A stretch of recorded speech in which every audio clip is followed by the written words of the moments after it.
from filmfestivalcircuit.com and the director of the Houston Comedy Film Festival. And we are so excited today to have director Andrea Lwin joining us to represent her film Biased. Hello. Hi, Michael. It's nice to be here.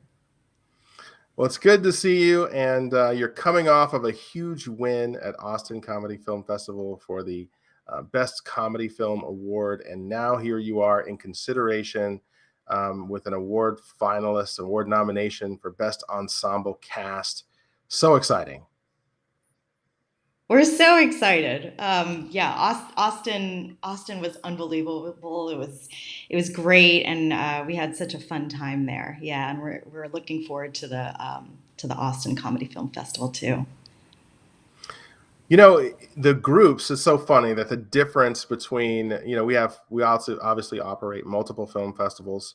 And I've noticed that the Austin group and the Houston group usually don't pick the same films. They're like polar opposite. And I find that the Austin group and the Portland group are actually closer. But it's a testament to your film that you are being shown and nominated in both Austin and Houston. That really is an accomplishment. Yeah, it's an honor for us.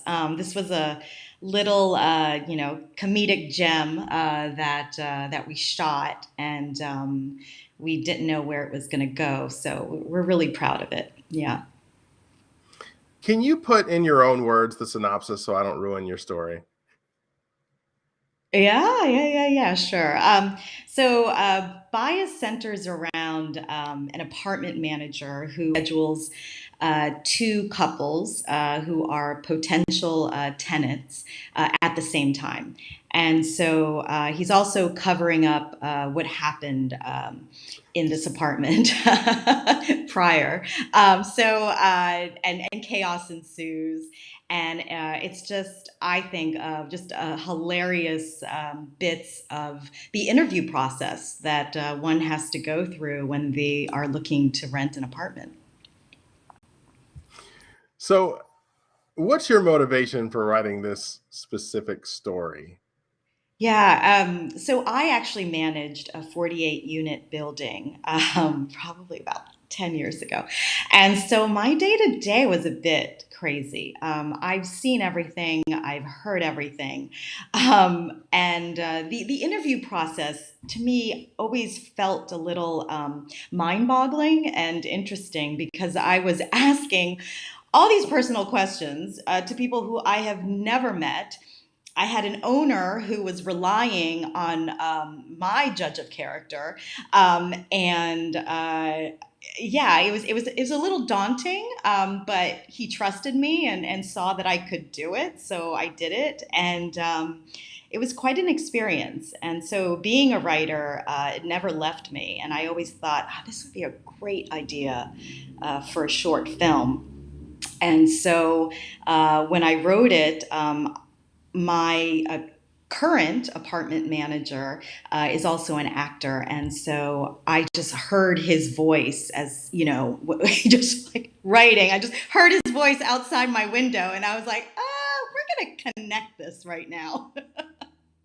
Yeah. That's awesome. Well, I got to ask, how did you find your cat? You have so many good actors in this, some of which came to Austin, which was exciting to see. Can you talk a little bit about your casting? Did you do traditional casting? Was it people you knew? Was it a combination of both? How did you find these actors? Yeah, it was a combination. Definitely, I trusted these actors, and when I was writing them, I could hear their voices in the character.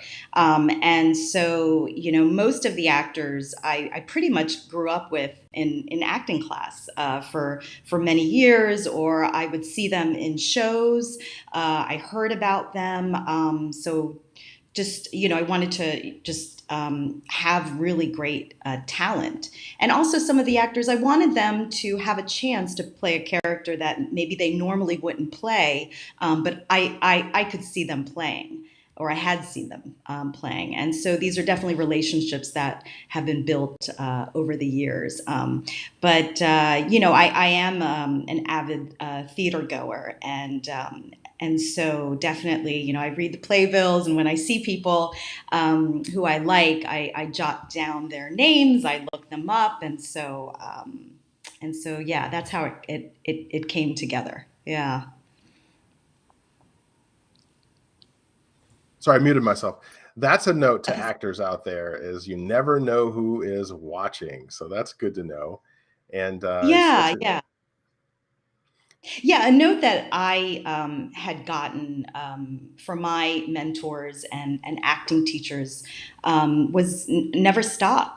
Never stop working. Either you create your material, you get on stage, you produce your own, you know, short films or films. You just do whatever you have to create those opportunities for yourself, or you know, or you're in a show that's being produced by someone else, or what have you. Because you know, people are watching, so, or online, or you know, whatever your choice is. Yeah. so talk about that. A little bit of a personal question. Obviously, you've done a great job directing this film, but you had a road to get here, and there's a lot of people who do, maybe write a story in high school or act in a play. But when did this get serious for you? What was your gateway into the business to where it's like, okay, I'm going to act or write or direct? What was that serious point for you, that turning point? Uh, so I've always been interested in being an actor, and I did as much work as I could when I was a teenager in Florida. So I started doing some work on set in Miami, and then when I got out to LA. My first acting class, it was called the Story Exercise, and so I was at the Larry Moss Studio, and so you're writing a story and you're creating characters, and it's a personal story. And so I did that and I loved it. And I was so inspired by, at the time, it was John Leguizamo's Freak. So he does a fabulous one man show. And I thought, oh my gosh, I want to do this, you know? So then I wrote my first stage show, one woman show called Slanted.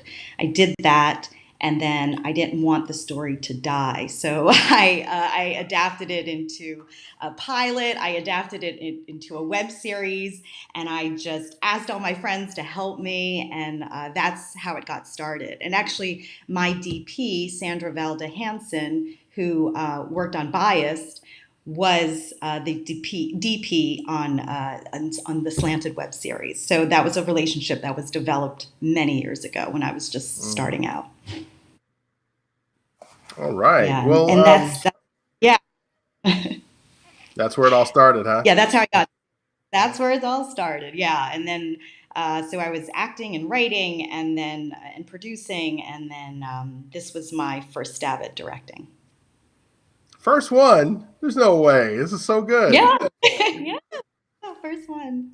Wow. Well, this is a really good job. Looks like you have a lot of support, a lot of love in the industry. I saw, like I said, some of the people who came with you, very supportive. They believe in you. And, you've done great in every market. I know I've been saying that. We have a few more festivals coming up, but your scorecards have been really, really good. I think, you know, whatever it is, and I think part of it, we can talk about your lead actor a little bit, but part of it is that it's so very well put together, but part of it is people can really relate to your characters and the awkward situation that you created. This situation obviously came from experience, like you were talking, like you were saying earlier. But talk to me about, especially you've been an actor, in so many things.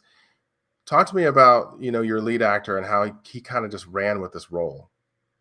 Oh yes, David Jung. So David Jung is a working actor.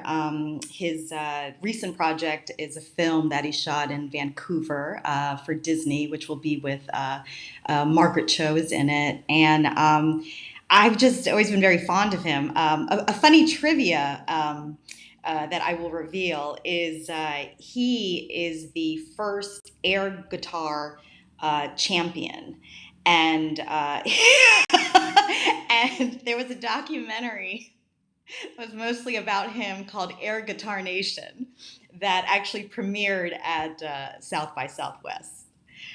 So yeah, so there's a lot of connections to Texas, and so with that being said, David is he's just one of a kind, yeah. And so I thought he could really find the right tone to this character, who is endearing, but doesn't know sometimes he's can be insulting someone, and there's an innocence about it, and sometimes there maybe it's not, like you can't really tell, and I love those characters, I love those types of people, and so I thought David could really hit it and be on the mark with it, so yeah.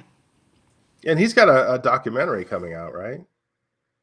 Well, the documentary was Air Guitar Nation, so Oh, it that was that air guitar. premiered Okay, many got years you. ago. Yeah, at South by Southwest. Hmm. Man, that's exciting. All right, I'm checking that out. I think a lot of people really like his acting, and just it's just no surprise that he's going on to do so many great things. So good choice there. Good choice. Yeah, yeah. He's wonderful. So what do you have going on in the future? What's beyond biased? What else is kind of on the plate? Sure. Yeah, I'm co-writing a family dramedy with my writing partner Debbie Chesbro, and so we will be finding financing for that as soon as the script is done. So we're really excited about it. And then we are also developing another idea for a series. And so so we're going to either be pitching that, or we're just going to decide to shoot it. We haven't really come up with what we're going to do, but it's going to be fun. Yeah. All right, good stuff. Well, and it's exciting. It's a great opportunity to talk to you. Appreciate you being transparent about all these things and putting this film together. And we're going to be following your career. And I did want to ask you, did you learn anything from bias that maybe good or bad, that you'll be taking on as a future like lesson? Yeah, I think the next project that I think is right for me to direct, I would highly consider actually not acting in it, Mm, so I can just focus on the nuts and bolts of directing. I think that's something that I want to experience. I started writing to write material for me to act in, and I've been doing that for years. But there's definitely something now. It's just about really writing great stories.